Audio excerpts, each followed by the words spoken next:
That's what means we have rotation. That's what we're currently seeing. And Cameron, you have a funnel, it sounds like? That looks like a cone funnel, doesn't it? Oh, yes, it's actually pretty clear on our view here, Cameron. Yeah, it looks like you do have a pretty clear funnel. Let me look at my monitor real quick. Oh, yeah, so there you go, guys. We have this thing trying. Cameron, can you tell everyone? This looks like a pretty large cone funnel. Can you tell everyone again where your location is right now? Of course, yes. I am on US 50 driving towards this, and I am about 4 miles to the southwest of Elmdale. And we have a large cone funnel as we speak. I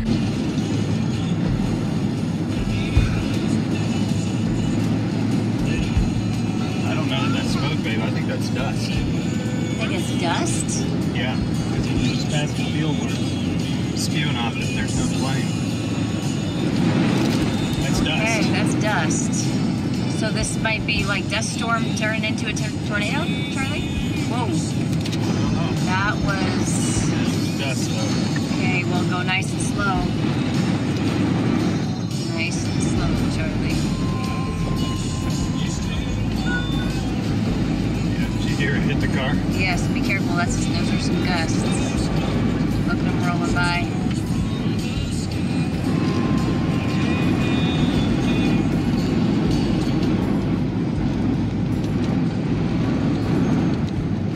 Yeah, that is dust storm coming off of these crop fields.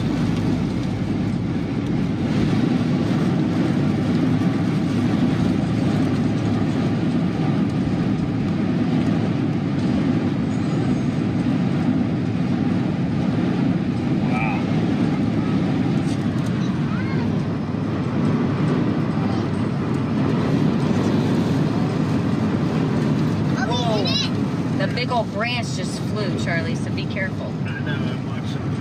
Where are we? What are we in? We were just in the... We're in a very, very severe little dust storm right there. Well guys, welcome to Kansas. We'll be out here for a few days filming, and we've got several different ranches to go to, so this should be a lot of fun. I haven't really spent a whole lot of time myself in Kansas, so I'm excited to spend a little time here.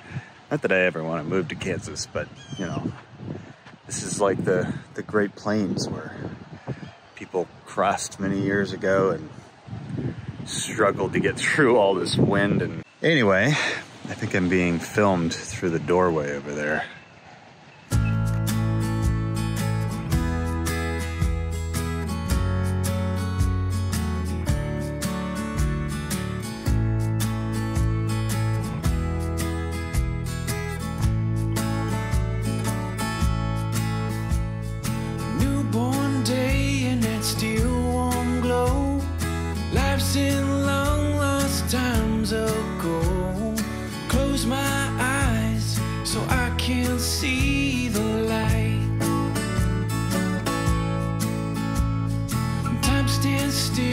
The sun goes round, distant winds making silent sounds. Daylight waiting to come relieve. It's just right. We don't need it very big. It's just us. Shine, shine, shine on me. Let it shine, shine, shine, shine on me.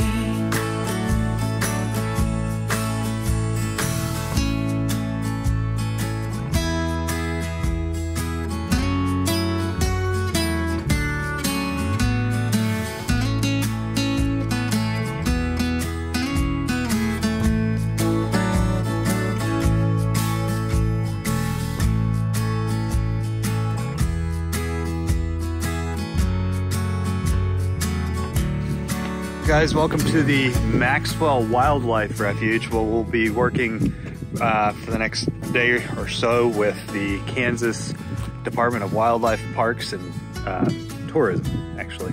But there are bison and elk throughout this refuge behind me, so we'll be heading out there to check them out and maybe get some interviews and see what this park is all about. Shine, shine, shine, shine on me.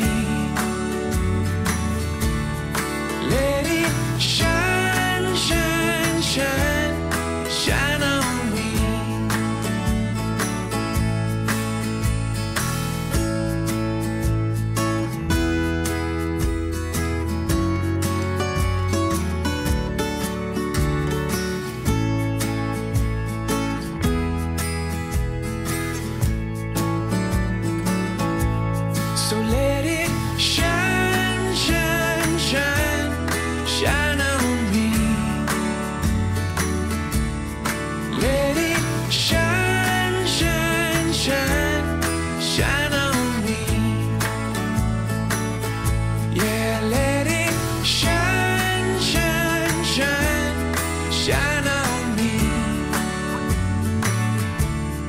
Let it shine, shine, shine, shine on me.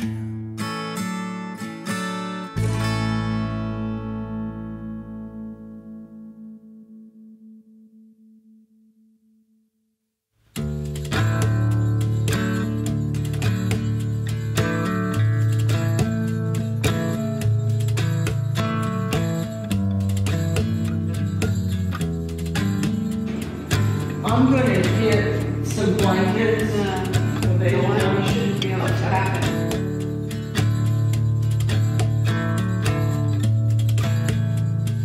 Yeah, okay. Yeah. Just in case to go out there. Bison. We may see some help. It's on the east side. Hopefully it's easier.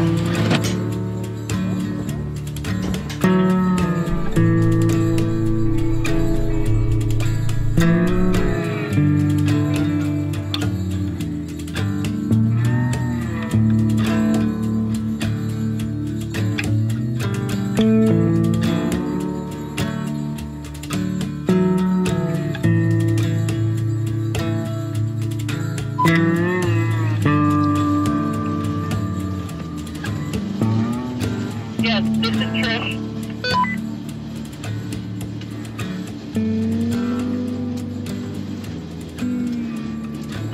They're on their way.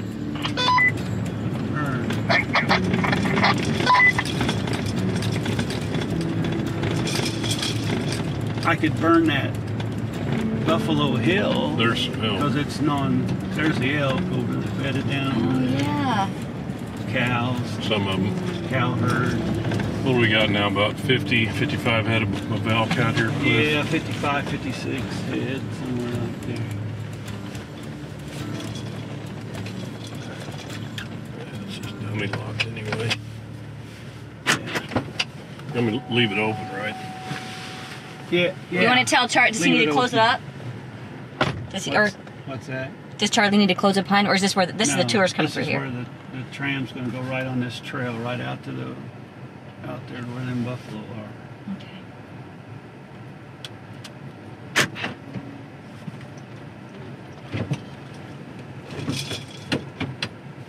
You locked him out. Gotta be in the park. My dad's got a truck like that. You gotta be in the park or you can't open the door.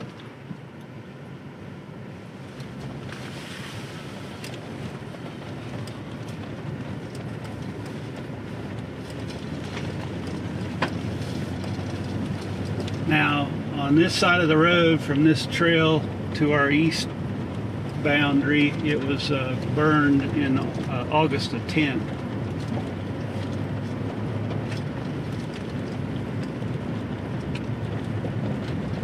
And we are mainly doing summer burns to control this brush. Right. It's starting to expand out from the draws. How often do you burn? Well, we try to burn once every 3 years, so I kind of got the place divided into thirds right now, and then we'll do a summer burn on a third of it every year and just rotate through until we got this brush under control. Historically, we've always done spring burning, but we've really expanded our burn season and started doing summer burns, and that really kind of sets back the woody species that we really don't want, you know, expanding on the natural prairie here, and those summer burns really do help with that. So yeah, the spring burns don't seem to hurt the brush that much. It has a root reserve it can bounce right back from, but the root reserve's at its lowest there in early August for those brush species, and that's when you can hurt it the most with the fire.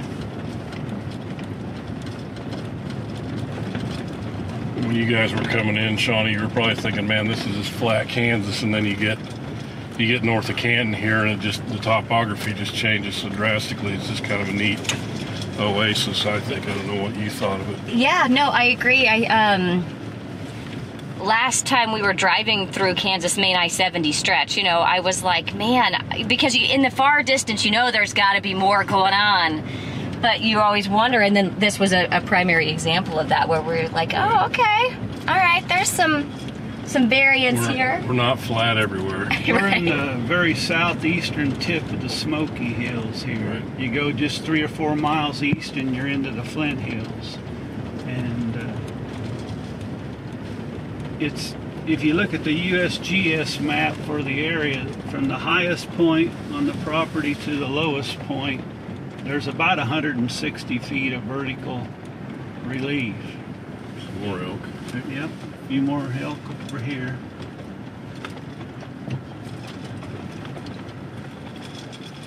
When do you want to get on the tram, Shauna?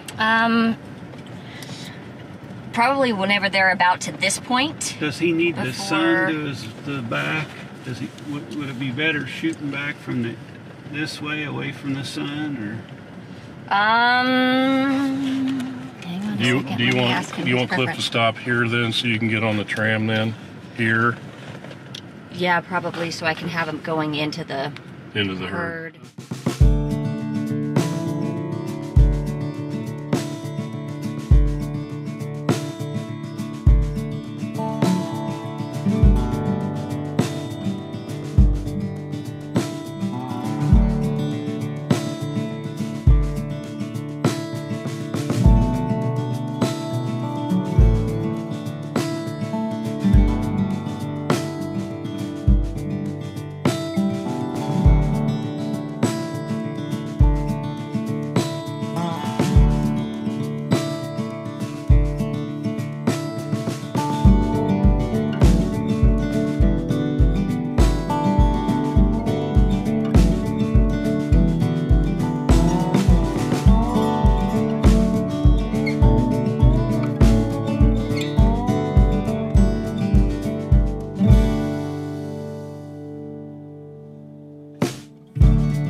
I guess that's the whole intent of what we're trying to do here, is maintain a native prairie ecosystem, and bison are just, you know, they're part of that. They were the historic grazers, and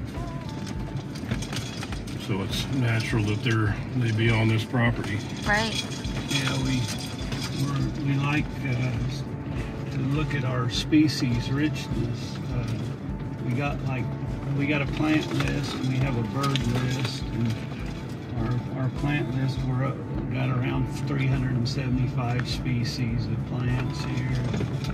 The birds list is I think around 250 to 275 on species of birds. You know, of course, they're not all residents. Some of those are migrants, but still, that's species you will see here and that use the area for part of the year. Uh-huh.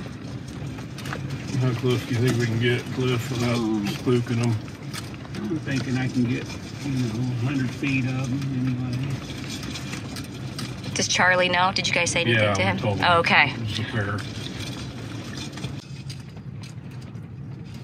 Oh, look at that one. She's looking. We can get really close footage right here, so you don't have to go any farther if you want. As close as we probably ought to. Yeah, we can get real close here.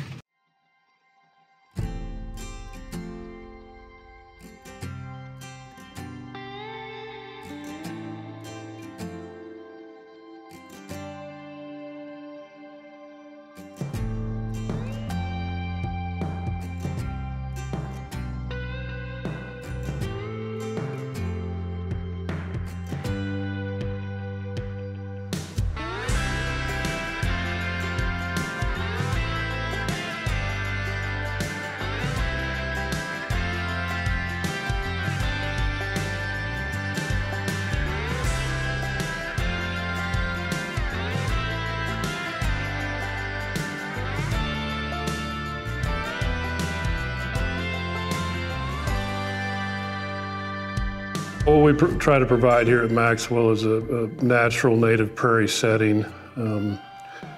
focused on keeping that pristine native prairie. There's a lot of work to it because succession can happen pretty fast. You have to really stay on top of your management to maintain a prairie, really. You need to be doing controlled burning. You have to identify and deal with any invasive plants.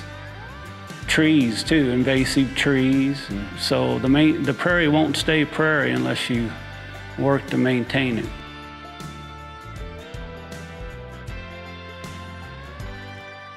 And bison and elk management are a part of that. Bison were the natural native grazers on the prairie.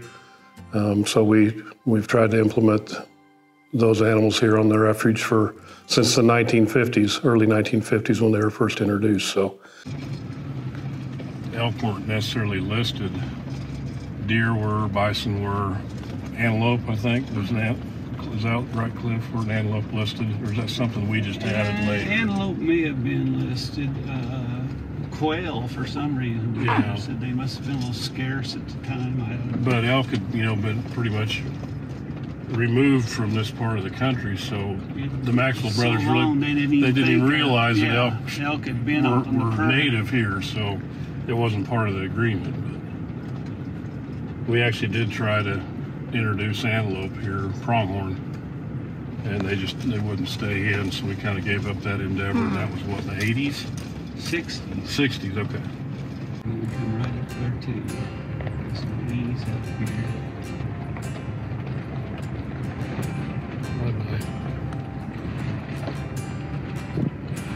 Historically, they say the bison would graze through an area and then the elk's going to follow to get the regrowth and get the good eating from the regrowth. And then behind them would come the antelope to get the regrowth after the elk. And so you tend to see them mixed or fairly close to each other on the plains. There's a lot of species that live in a grassland. Everything from reptiles and amphibians to ground nesting birds. And we're not just managing it for buffalo, we're managing a prairie with using the native grazers. And we want to see as much species richness as we can. Just that native central prairie ecosystem is what we try to maintain here.